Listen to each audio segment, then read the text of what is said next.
मित्रांनो, आयपीएलचा एक सीझन साधारण 2 महिने चालतो.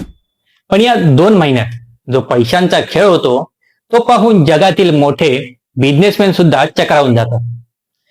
जेव्हा कोलकात्याने कॅमरून ग्रीनला 25 कोटींना विकत घेतलं किंवा चेन्नईने एका अनकॅप खेळाडूंवर 14 कोटींची बोली लावली, तेव्हा तुमच्या मनात प्रश्न आला असेल की एवढा पैसा येतो कुठून? का या टीम्स फक्त मॅच जिंकून एवढा पैसा कमावतात, की यामागे एखादं मोठं सिक्रेट बिझनेस मॉडेल आहे? आजच्या या व्हिडिओमध्ये आपण एक आयपीएलच्या या मनी मशीनचा पर्दाफाश करणार आहोत. प्रत्येक बॉलची किंमत 49 लाख रुपये कशी, आणि टीम्स मॅच हरली तरी कोट्यावधींचा नफा कसा कमवते, हे जाणून घेण्यासाठी हा व्हिडिओ शेवटपर्यंत नक्की पहा. आयपीएलच्या कमाईचे 2 मुख्य भाग असतात. पहिला म्हणजे सेंट्रल पूल.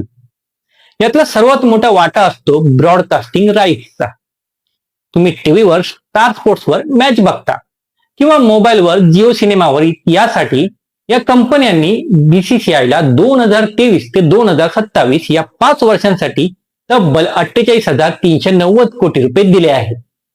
याचा अर्थ असा की 5 वर्ष मॅच सुरू होण्याआधी बीसीसीआय कडे इतका पैसा जमा झाला आहे की आता नियम असा आहे की या 48,000 कोटींमधील 50% हिस्सा बीसीसीआय स्वतःकडे ठेवते आणि उरलेले 50% पैसे सर्व 10 टीम्स मध्ये समान वाटले जातात. म्हणजे कोणतीही टीम मैदानात उतरण्यापूर्वी तिच्या खात्यात साधारण 300 ते 400 कोटी रुपये जमा झालेले असतात. आता दुसरी मोठी कमाई येते स्पॉन्सरशिप मधून. तुम्ही खेळाडूंची जर्सी पाहिली असेल तर त्यावर 10 पेक्षा जास्त कंपन्यांचे लोगो असतात. छातीवर एक मोठा लोगो, हातावर 2, खांद्यावर 3 आणि हेल्मेटवर सुद्धा. आरसीबी सारखी टीम फक्त या स्पॉन्सरशिप मधून वर्षाला 123 कोटींहून अधिक रुपये कमावते. याशिवाय टायटल स्पॉन्सरशिप वेगळं असतं. जसे की टाटा आयपीएल नाव वापरण्यासाठी रतन टाटा ग्रुप वर्षाला 500 कोटी रुपये देतं. या पैशांचा सुद्धा मोठा हिस्सा टीम्सना मिळतो. तिसरा मार्ग आहे मॅच डे रिव्हेन्यू. जेव्हा तुम्ही स्टेडियम मध्ये जाऊन मॅच बघता तेव्हा तुमच्या तिकिटाच्या पैशांतील 80% हिस्सा हा त्या होम टीमला मिळतो. वानखेडे किंवा ईडन गार्डन्स सारख्या स्टेडियम मध्ये एका मॅच मधून 6 ते 8 कोटी रुपये फक्त तिकीट विक्रीतून जमा होतात.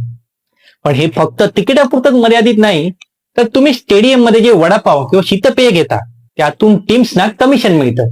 आणि सर्वात महत्वाचं म्हणजे मर्चंडाईज. तुम्ही जी टीमची जर्सी किंवा कॅप विकत घेता त्यातून आरसीबी आणि सीएसके सारख्या टीम्स वर्षाला 10 ते 30 कोटी रुपये कमावतात. कमाई तर झाली, पण आता खर्च किती? टीम्सचा सर्वात मोठा खर्च असतो खेळाडूंचे पगार. प्रत्येक टीम 12 कोटी रुपये खेळाडूंवर खर्च करण्यासाठी मर्यादा असते. याशिवाय स्टेडियम मध्ये खेळण्यासाठी लागणाऱ्या फ्लाईटचे बिल, सिक्युरिटी आणि खेळाडूंचा पंचतारांकित हॉटेलमधील मुक्काम असा मिळून एका मॅचचा खर्च साधारण 5 कोटी रुपये येतो. पण तरीही सर्व खर्च वजा करून जाता चेन्नई सुपर किंग्स सारखी टीम एका सीझन मध्ये 229 कोटी रुपयांचा निव्वळ नफा कमवते. तर मित्रांनो, आयपीएल हा फक्त खेळ उरलेला नाही, तर तो एक प्रचंड मोठा बिझनेस बनला आहे. 2025 मध्ये जेव्हा आरसीबीने ट्रॉफी जिंकली तेव्हा त्यांची ब्रँड व्हॅल्यू एका झटक्यात 18% वाढून 2300 कोटींच्या पुढे गेली. तुम्हाला काय वाटतं, खेळाडूंना मिळणारा हा पैसा योग्य आहे का? आणि तुमची फेवरेट आयपीएल टीम कोणती? कमेंट्स मध्ये नक्की सांगा. आणि हा व्हिडिओ आवडला असेल तर लाईक करा आणि अशा माहितीपूर्ण व्हिडिओसाठी आपल्या चॅनलला सबस्क्राईब करा. जय हिंद, जय महाराष्ट्र.